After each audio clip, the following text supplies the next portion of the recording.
What's up, everybody? It's BDF44 coming at you with another video. So, unfortunately, I had to delete my semifinals prediction videos because I was really way off on my Western Conference predictions because those matchups literally were not even going to happen.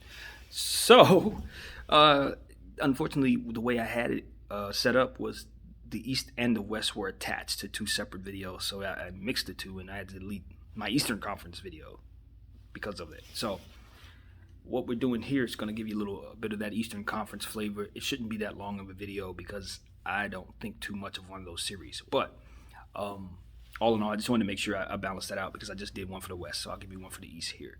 So, okay, the first matchup we're going to talk about is the Milwaukee Bucks and the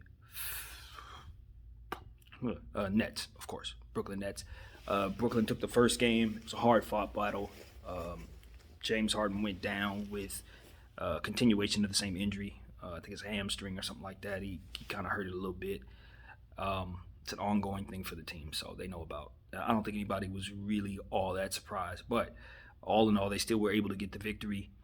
Giannis did some good things on the defensive end. Guys are shooting the ball. Saw some good stuff out of the Milwaukee Bucks and made me understand that they are going to be much more competitive in this series than I initially thought. When I made a video that I've ultimately had to erase. But I said the Nets are going to win the series in 5. I still feel that way. I'll give Giannis and the Bucks a game because I really believe in the role players that they've put around Giannis Antetokounmpo this year. I think they've done a fantastic job with Bobby Portis and PJ Tucker and making sure they had DJ Augustin. Obviously, they still have Middleton. Obviously, they still have Holiday. They got a Bobby Portis. So there's a lot of players on that team that I'm just a fan of outside of them being a part of a collective unit. So as far as I'm concerned, their GM did a fantastic job, and I think if it wasn't for the Nets, they'd be well on their way to the NBA Finals or at least the Eastern Conference Finals. But I don't think they get past the Nets because the Nets are just simply too good. But if James Harden's not going to be there, that thins out the Nets bench a little too much for me to feel comfortable going up against a fully loaded, well-balanced Bucks team. Not this year's Bucks team. You know what I mean? Last year's Bucks team in this situation I wouldn't feel as confident about, but this year's Bucks team has Drew Holiday on it. And it's not just a one-dimensional Giannis is driving at you kind of thing and hope to God maybe one of these other guys can shoot. We got shooters on this Bucks team. You got guys who can do dirty work. You got rebounders. You got all kinds of different stuff that you need. Swiss Army knife players, positionless kind of guys. They got stuff that they can use on this team in this situation. And if James Harden isn't there to facilitate, that means someone else has to. And I'm not really certain that you want Kyrie Irving looking to do that for KD, and you certainly don't want KD looking to do that for Kyrie. So this is a problem. This is potentially a problem. I don't think they lose the series, but I think it's going to go unnecessarily long. I said 5, but now that I break this down, I'm probably going to stretch that to 6. Now that my mind is doing what it does, because at the end of the day, if you don't have James Harden, you're looking for what it is that he does, and I don't know that they have that on the roster. To be completely honest, I don't know who's going to do that for them without him. You know, and it's such an ironic thing. From one season to the next, you went from thinking nobody could play with James Harden to thinking he's the best facilitator on a team that's going to win the championship, and you need him. Like, it's just weird, but that's what it is. And if you go back and look at some of my super old videos in regards, if I mention James Harden in his old Thunder days, you will hear me say that I remember him being a facilitator, and I remember him being that for the Thunder to where they needed him to kind of buffer between KD and Westbrook and Reggie Jackson, and needed him to kind of facilitate to make sure that everybody was where they needed to be, and that was his role off the bench. So to see him kind of go to the Rockets and then kind of get so far away from that kind of made me feel like it would be difficult for him to step back into that role, but no, he stepped into that role and he's done it at a Hall of Fame level, just like he does everything else. And I think without him, the Nets are seriously in danger of losing games that they have no business losing. Now, do I think they're going to lose a series? No, I don't. I don't think the Bucks can beat them even without James Harden, but I sure as hell think the Bucks can make it very, very interesting without James Harden. With James Harden, it's a 5-game series. Without him, I think it's 6, maybe even 7. So yeah, scratch my 5-game prediction out the window. Just scratch that off. Pretend I didn't say that. We're gonna say 6.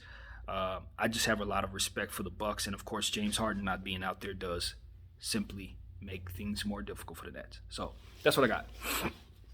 Now the other matchup. Here's the thing. Before pressing record, I should have checked the score of the Hawks-Philadelphia matchup. I forgot that we're playing right now. Simple as that. So I don't know what's going on in that game. Other than to say early on in the game, the Hawks were winning. So my thing with the Philadelphia 76ers Hawks series is this. If Embiid is healthy, the Hawks are going home.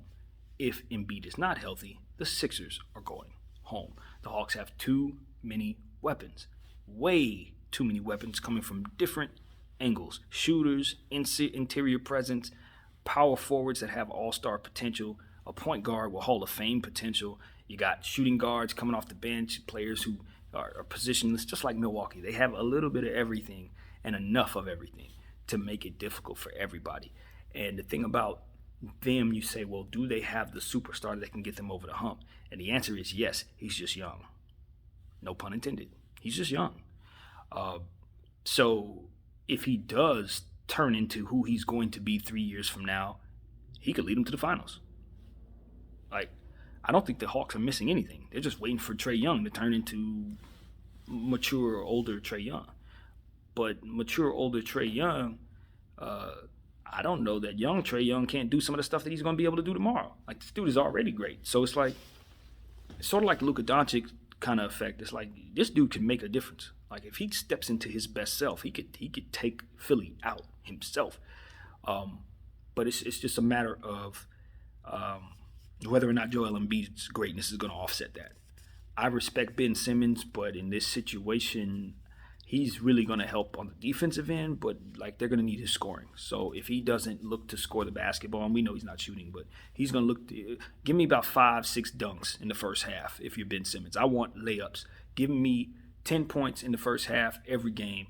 That way I know that you can at least be a threat offensively because they're going to need it, especially if Joel's not out there. They're going to need Ben to score.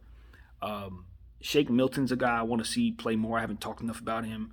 He needs to play more. I don't know what's going on with that. I know that Curry kind of throws a monkey wrench in it because he's one of their only pure shooters. But they got some shooting guards on that team, as you heard me mention Maxey a lot, that I think the Philly could use in this series quite a bit. I think it would be a very good thing if they threw some of those players at some of those Hawks. Just throw a monkey wrench at them. Obviously, Philadelphia, Tobias Harris is somebody who's going to be important in this series. If he's going off for 30+, he may be able to help help them win games that Joel isn't a part of. I can totally see Tobias getting a victory of his own in this series. But all in all, it's going to come down to, for me, just the center position. Clint Capella is the difference maker for the Hawks. So if you don't have somebody that can match up with him, you're in trouble. Now, the good thing for them is they do.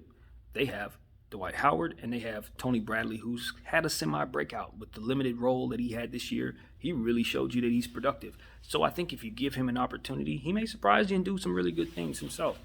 But unfortunately, you will have to do that if you don't have Joel. So all in all, I look at that Hawks team and I say, boy, they got a lot of shooting. They got a lot of shooting, man. They got the Gallinaris, you got the Trae Youngs, you got the Bogdanoviches, you got guys. You got Lou Williams. They got guys. So Philly's going to need scoring.